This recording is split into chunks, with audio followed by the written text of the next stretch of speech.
2024 d'organiser dans les meilleurs délais le scrutin avant la fin de son mandat prévu le 2 avril 2024, le président persiste dans son refus, révélant ainsi une intention claire de déstabiliser et de manipuler le processus électoral à son avantage.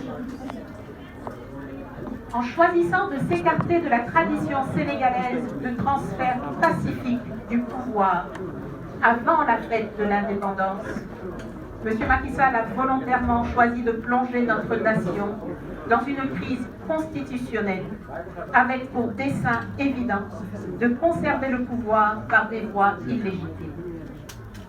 Cette violation de la Constitution, masquée sous un simulacre de dialogue, vise à prolonger indûment son mandat, créant un vide juridique dangereux et une gouvernance illégitime.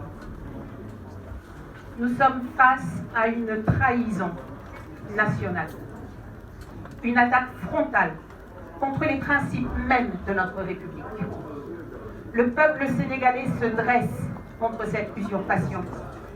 Nous ne pouvons pas accepter cette entrave à notre démocratie, ni aucune manœuvre visant à dérober notre droit souverain à l'autodétermination.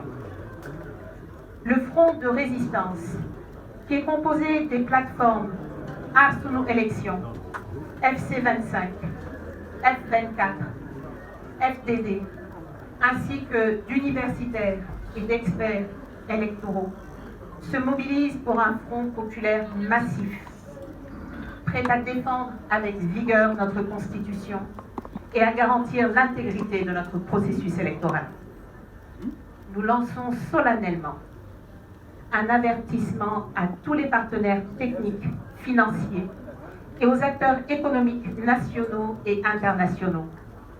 Toute collaboration avec le régime illégitime de Macky Sall après le 2 avril 2024 sera considérée comme une complicité dans la déstabilisation de notre pays. Les contrats signés sous cette gouvernance illégitime seront sujets à révision, voire à annulation, dans le respect de la volonté populaire.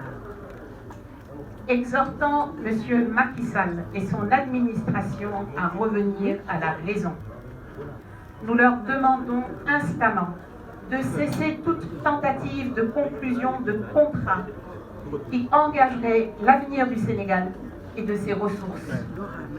Toute initiative législative visant à établir l'impunité sous couvert d'amnistie sera combattue avec la plus grande fermeté.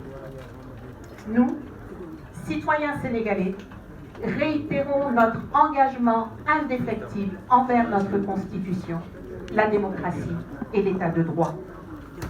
Face à cette épreuve, notre détermination est totale.